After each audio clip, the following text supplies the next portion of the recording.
Hey YouTube, hey guys, welcome back to the Numistacker channel, and today I've got a few things to show you, starting off with a brand new coin delivered from Sovereign Rarities for somebody that wanted their coin to be graded. So at the beginning of this video we've got some arrivals, and then the second half of this video I've got some coins that arrive back from grading for you guys to take a look at, with a kind of mini mega results section. Although if you're into the NGC results, there's quite a lot more coming up over the next couple of weeks, because more coins have arrived back from NGC and you'll be able to share with me the grading stories that go alongside them. So first is first. This is this year's 5 Sovereign Brilliant Uncirculated edition, which has been produced, well, fairly regularly, and regularly since 2017. What you've got is an alternative to the 5 Sovereign Proof coin that is in the big year set, and they produce a slightly different coin every year. There were 1,000 of these for the celebration in 2017, but the mintages have slowly got lower and lower. So if you like coins with a low mintage, then this could be the coin for you. So let's take a little bit of a closer look. This is number 137, and the overall mintage is 355, with 350 of them being in this presentation that you are seeing here. It carries on the theme that you've had with recent Brilliant Uncirculated Sovereigns, which is a kind of matte frosted finish, and the Royal Mint produced this finish to differentiate the coins from the proof at one end, which is usually nice and shiny, and the bullion at the other end, which is kind of shiny but not particularly detailed high strike, and maybe with a different design as well. And this kind of sits in the middle. Brilliant uncirculated finish, echoing the 1902 matte Sovereign, but not with a sandblasted finish like that one had. I think they do a pretty good job on these, although I would very much like to see them do special Sovereigns and BU Sovereigns maybe also from time to time in the slightly shinier finish. I've probably seen enough of these so that maybe it's time for a change, but could be a good buy. Quite expensive with gold being high at the moment, but it could be a coin if you're after something with a low mintage that has some potential going forward. So nice coin, and that one hopefully will get a 70 grade, looked in pretty good condition for grading as well, so happy with that. Moving on to Kelvin Brotz from British Hammered Coins, and he sent over this for somebody to transfer from a CGS holder into an NGC holder. I saw some pictures of this coin originally. I actually think this is a really nice coin. I think this should grade very well. It's going to be conserved by NGC, by NCS, and then graded, but there's loads of detail on the hair. All the lettering around the outside is kind of pretty detailed. Very little sign of wear. I think that could do a little bit better than it's being graded by CGS with a fairly low 65 grade. 65 that is out of 100, as opposed to the Sheldon scale. But this was, I think, the only year they produced a circulation 2 Sovereign gold piece in that era. I always enjoy giving you guys a bit of a journey, and not quite sublime to the ridiculous, but certainly something very different. This is the start of a brand new collection. Legal tender coins with great themes that everybody recognises, like this one with Batman. Mintages fairly high, 2,000 coins. I think these kind of things seem to sell out really quickly. There's lots of people who collect both coins, lots of Batman collectors, so it's the kind of coin which is totally different, hits the spot in so many different ways.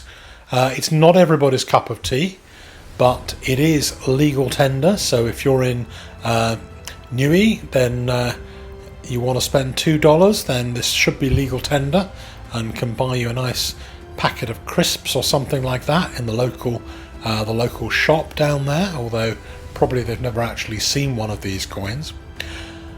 Everybody who's seen the pictures of this coin that I've been showing around likes it, so it's certainly maybe something that is just pretty good fun, and there is room in this market for everything from the old serious collector's coins and numismatics to a silver version of Harry Potter with the big glasses.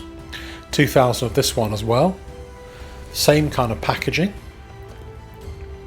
I don't know how many they've got planned in this series. I showed it to NGC today actually, and they were wondering how they would fit some kind of slab for it, but actually apparently some have already been graded, so they may already have a little cutout that fits this coin in the slab. So we'll see. We shall see in a few weeks what they do with these two coins. I think they're great fun, and certainly there's something a little bit different. So what can I tell you? Very, very nice. But I think I would still take the 1823 2 Sovereign if anybody offered me a choice between these coins. So before we go for the mega results, a little word from Coin Connection. Big thanks to my sponsor, the Coin Connection. If you want coins that are really quality controlled and perfect, Coin Connection is the place to go, and there's 2% off with code JUNE.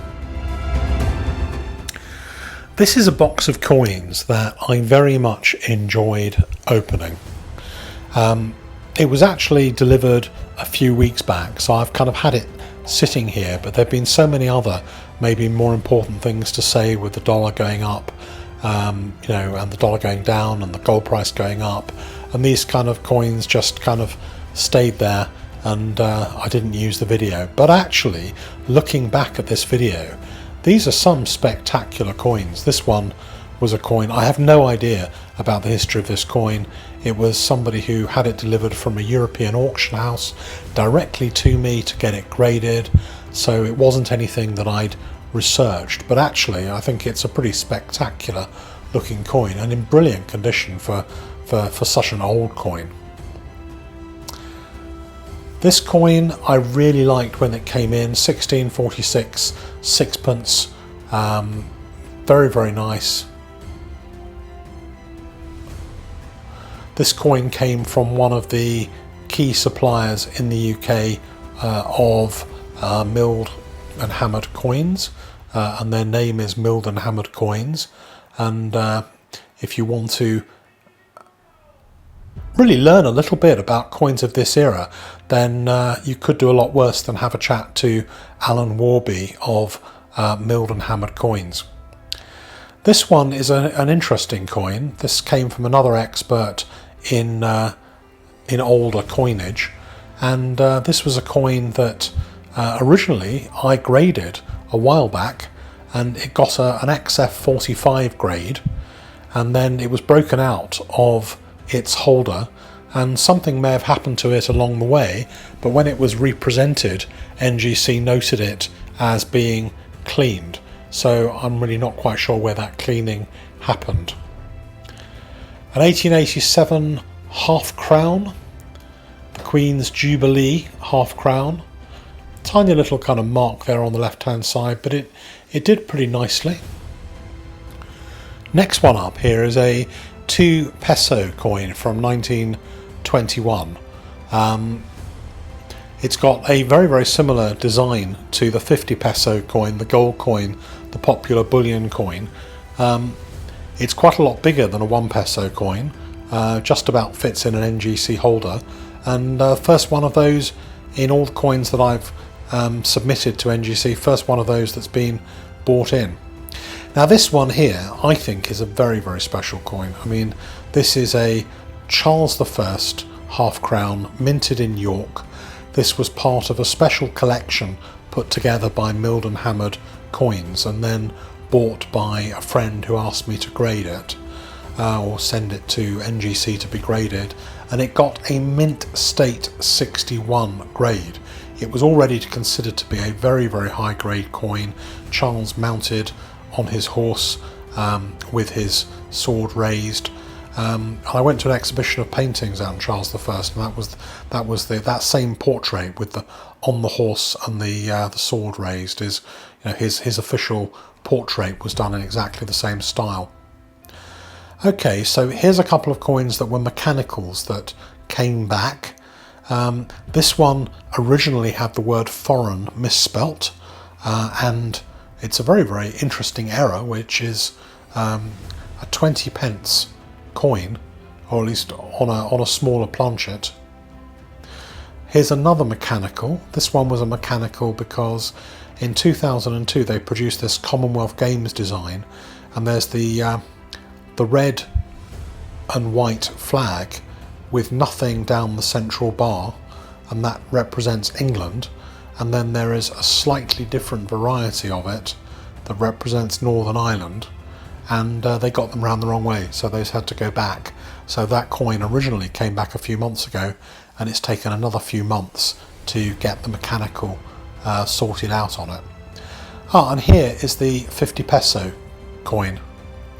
These were produced up to the 1940s, I think 1947, lots and lots produced. The earlier ones are a lot rarer than the later ones, and this is one of the early ones from 1921.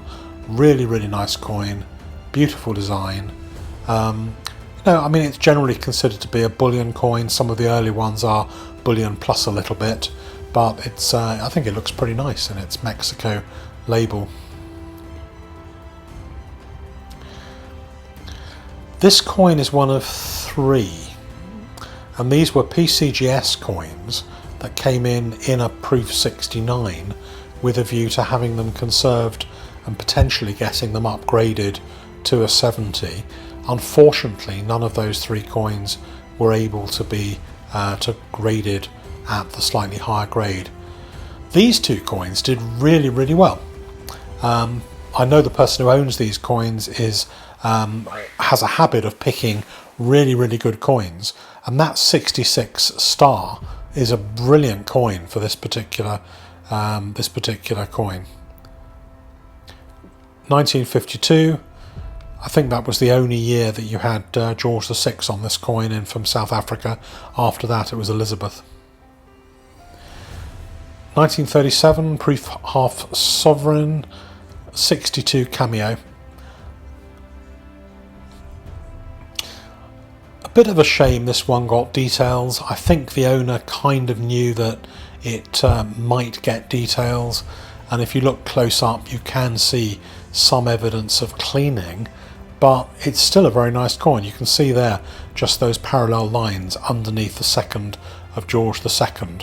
You can see quite easily that there was actually some historical cleaning or wiping done to this coin, which is a bit of a shame.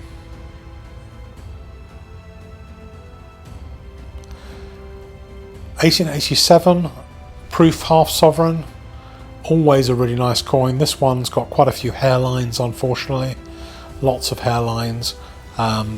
Still got a proof 61, but there was a hope of upgrading it, but it wasn't able to be upgraded, unfortunately.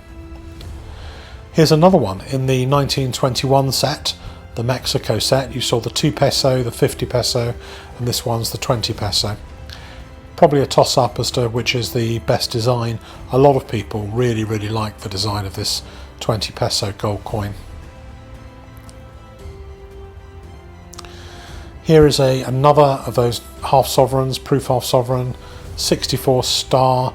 The star at the end of these slabs, if you haven't seen them before, represents a coin of great visual merit or distinction, something that's really nice to look at and better than average.